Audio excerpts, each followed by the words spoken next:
Norse, touching the lives of local people every day.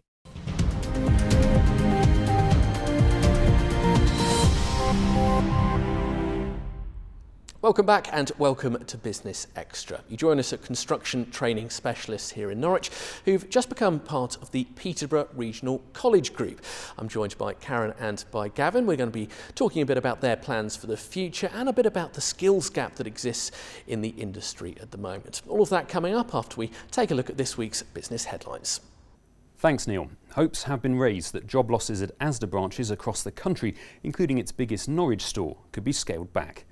The GMB trade union said it was confident following a meeting with the supermarket chain's management in Leeds. Last week, bosses at Asda revealed they were beginning a consultation with thousands of staff at 18 stores, including 359 at its Drayton High Road shop, over the possibility of reduced hours or redundancy. A spokesman for the GMB said the union's now hopeful it can dramatically reduce the number of redundancies the company makes. Almost £500 million will be spent by Anglian Water this year on leakages, quality drinking water and protection against severe weather. The efforts will be paid for by an average bill of £1.15 per day per household, but the costs remain lower than they were 4 years ago, following Anglian Water price cuts in 2015. One site set to benefit from the investment is the Higham Water Treatment Works. This is cutting-edge technology. This will be the largest of its kind in Europe. It's top quality stuff to continue providing the people of Norwich with the sort of water they've been used to for the last couple of 100 years. Unemployment in the east of England rose in the 3 months to June, despite the rate of those seeking work across the country falling to its lowest since 1975. According to the Office for National Statistics, figures there were just over 32 million people in work in the period, 338,000 more than the same period last year. The claimant count fell by 4,200 in July, but was still more than 807,000. And despite that decline, in the east of England, unemployment grew by 7,000 to 18,000, an unemployment rate of 4.1%. And finally, a Norfolk grooming specialist is hoping to go against the grain after cutting a deal with a US retail giant. F&M Cosmetics, based in Heatherset and headed up by Freddie Furbar, has shipped nearly 20,000 of its Percy Nobleman brand gift sets across the pond in a bid to break into a growing market. The trial with chain store Walgreens will see the brand promoted across 2,500 stores this Christmas. Thank you very much indeed. You join us back here at Construction Training Specialists in Norwich, just near to Helsdon, who have now become part of Peterborough Regional College. I'm joined by Gavin and by Karen. Karen from Peterborough Regional College. Gavin, who's been here since day one. Let's go back to the beginning. Where did the whole idea for this place come from and how long has it all been going for? It's been going for 15 years. I mean, we started in 2003. And the idea of construction training specialists was to be able to create a one-stop shop for construction. All aspects of construction training, we cover everything from basic skills all the way up to management level. In all the trades, bricklaying, carpentry, painting and decorating, plastering, as you've seen as you walk around the workshop. And the idea, as I say, was to try and meet the needs of a growing market at that time and meet the needs of apprenticeships going forward. Well, we'll get into the skills gap that exists still in the industry in just a moment, but Karen, I'll bring you in. Why and how have Peterborough Regional College got involved here?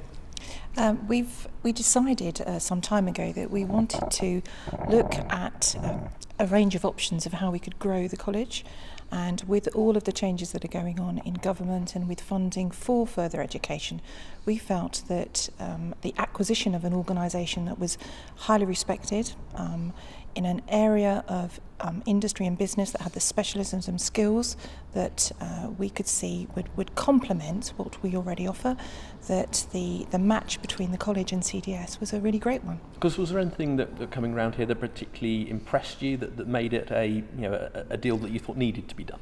I think for all of us, the team that worked on this acquisition was actually the passion of the whole team, the knowledge, experience and expertise that they clearly showed us that they had for all trades within the construction sector, and knowing that this is such an important area of growth as far as the economy is concerned, not just for Norwich and Norfolk but for the wider geographical area, and our future plans kind of reflect those opportunities as we go forward. Well, where exactly do things go from here, though? As you say, been going 15 years. It's been growing. It started in, I believe, in Yarmouth, and then this is what, the third location it's been in. That's correct. Where do things go from here? How can it expand and how can it develop? We're looking towards building a provision in Suffolk area, which is something we've been part of for a little while now, but it's going to be a main sort of drive for CTS to look at the markets within the Suffolk area, and then potentially moving on to perhaps the London area as well. We know there's a need. I mean, the phone rings on a daily basis from people inquiring about different courses and different aspects of construction training from all parts of the eastern region. We want to make sure that we're able to serve that particular inquiries and make sure that we are getting people into construction and people who want to retrain or new entrants to the construction industry. Well, you mentioned the need. Is there a skills gap at the moment, and how big is it? Very much so. We know locally there's about, if all of the development that takes place now in this eastern region goes ahead, there's about 20,000 workers going to be needed to fill that gap, and that comes from all trades, all aspects. I mean, young entrants into apprenticeships, people moving on from trade backgrounds into management levels. We've got the infrastructure as well, road network, rail network. All of that will be part of the construction industry, and people are needed. And we also know from statistical information that the average age of the builder is 55, which means that we need the young people coming into the industry and making that decision to be part of the apprenticeships. Obviously, it is A-level results day. You kind of escaped that today. But when it comes to people thinking about their options, things like this, very vocational training, is that something you feel is coming back into fashion ever more? It used to be you've got to go to university.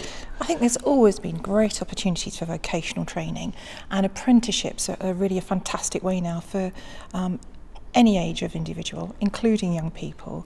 So for those students that are looking at their A-level results today and saying, you know, what's my next move, to come along to an organisation like CTS or to your local college to have a discussion about how an apprenticeship could help you with your next move would be a really great decision and choice to make.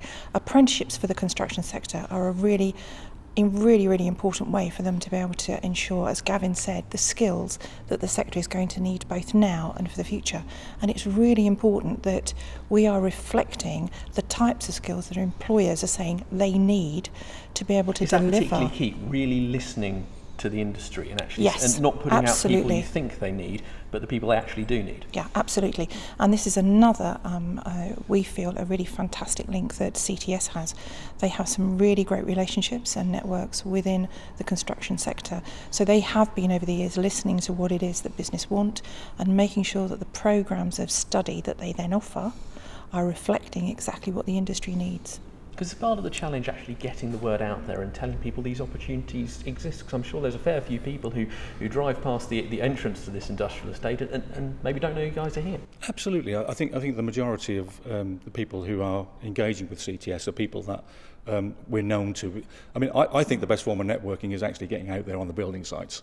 I mean, you get to hear what is needed. I mean, I do a lot of work out on the building sites, both in assessment purposes and actually meeting employers and meeting individuals working in the sector. And when you're out there, you can listen. I mean, and there isn't a board that you go past now, and there's a lot of work going on in the region that doesn't advertise for people, you know, in different trades, you know, carpenters, bricklayers, and so on and so forth. And we need to fill that gap. So we listen to them, you know, what is it you need? When do you want it? How do you want it? Is it something that we can deliver? And the flexibility that we provide at CTS is really sort of meeting the needs of the market in terms of that we can go to the companies and deliver the courses in-house and see what they want and how they want it to be done. And really sort of listen to the employers and try and meet their needs. And one thing you also mentioned earlier was people retraining. People might think, well, this is where you start and then you build your career from there. Are you seeing a lot of people wanting to retrain and get into the industry that way? Absolutely, and particularly more so in the evening classes and the bespoke courses that we offer during the days and the evenings. We have individuals from all walks of life. We've had people from the health sector, we've had people from the police, we've had people from even sport who have come in and engage with us in evening classes, looking for a career beyond what they're already doing.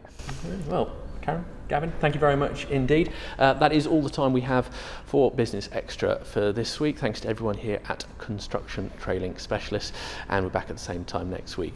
As ever, you can join us on Twitter at MustardTV, and the hashtag is Business Extra. Have a very good night.